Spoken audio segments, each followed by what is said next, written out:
भारत का संविधान एक ऐसा दस्तावेज जिसे हम सब जानते हैं या फिर शायद उतना नहीं जानते जितना हमें लगता है।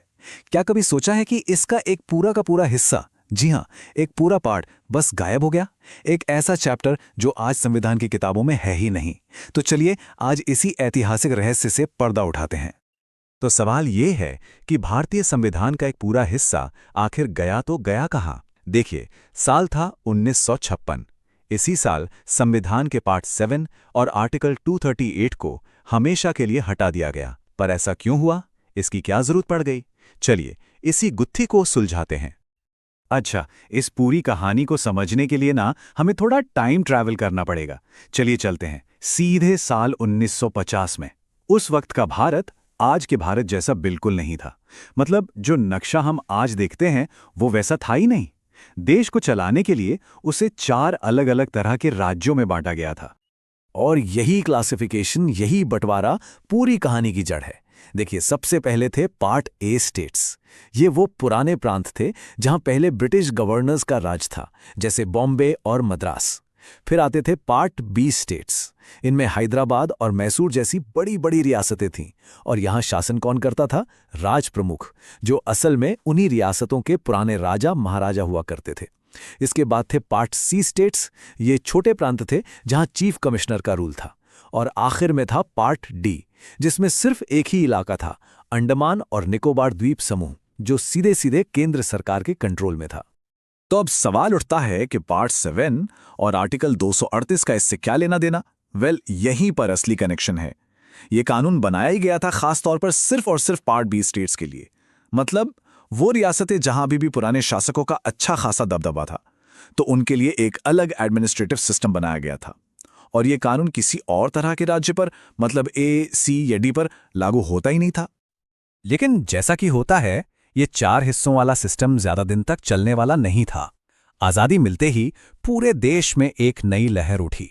सामाजिक और राजनीतिक तौर पर इतना दबाव बढ़ने लगा कि इस पुराने सिस्टम पर सवालिया निशान लग गए। और इस बदलाव की सबसे बड़ी वजह क्या थी? एक बहुत ही जोरदार आंदोलन। पूरे भारत से एक ही आवाज उठ रही थी कि राज्यों को भाषा के आधार पर बनाया जाए। मांग ये थी कि एक जैसी भाषा बोलने वाले, एक जैसी संस्कृति वाले लोग एक ही राज्य का हिस्सा बने। इसके बाद तो घटनाएं बहुत तेजी से घटी। देखिए, 1950 में संविधान इस 4 पार्ट सिस्टम के साथ लागू हुआ। लेकिन 1953 आते आते भाषा के आधार पर राज्य बनाने का दबाव इतना ज्यादा बढ़ गया कि सरकार को आंध्र प्रदेश बनाना ही पड़ा। यह पहला भाषाई राज्य था। इसी साल इस पूरे मसले को ढंग से समझने और सुलझाने के लिए फजल अली कमीशन बनाया गया।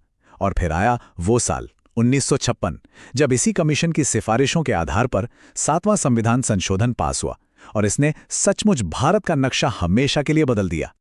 तो इस पूरी समस्या का हल क्या निकला?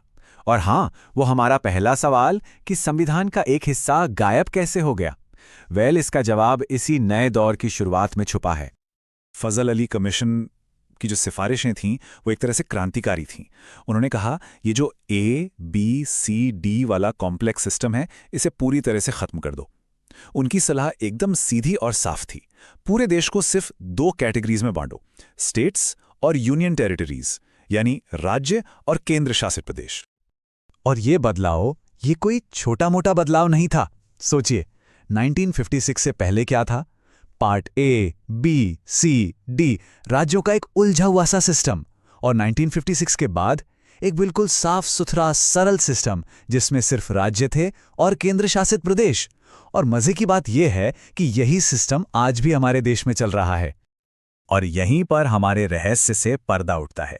जरा सोचिए, जब पार्ट बी वाले राज्य ही नहीं रहे, जब वो कैटेगरी ही खत्म कर दी गई, तो वो कानून जो सिर्फ और सिर्फ उनके लिए बनाया गया था, यानी पार्ट 7, उसका क्या काम? वो तो पूरी तरह से फालतू हो गया है ना, उसका कोई मतलब ही नहीं बचा। तो बस इसीलिए 7वें संविधान संशोधन के जरिए उसे ऑफिशियली निरस्त कर दिया गया। मतलब संविधान से हमेशा के लिए हटा दिया गया। ठीक है, तो कहानी तो समझ आ गई, पर अब सवाल यह है कि संविधान की इस सफाई का आज के भारत के लिए क्या मतलब है? क्या ये सिर्फ इतिहास का एक पन्ना है? नहीं, बिल्कुल नहीं। इसकी एक बहुत गहरी और स्थायी विरासत है। देखिए, इस पूरे सुधार का सबसे बड़ा मकसद था देश के हर एक राज्य को बराबर का दर्जा देना।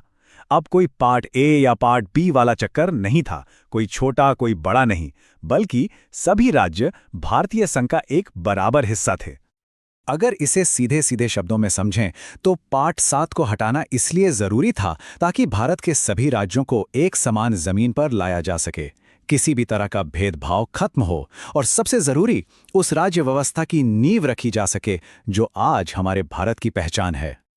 और जाते जाते एक सवाल बस सोचने के लिए, जरा कल्पना कीजिए अगर ये ऐतिहासिक बदलाव कभी हुआ ही ना होता तो आज हमारे भारत का नक्शा कैसा दिखता। ये एक छोटी सी बात हमें दिखाती है कि कैसे संविधान में किया गया एक बदलाव भी हमारे देश की एकता और पहचान को कितनी गहराई से आकार दे सकता है।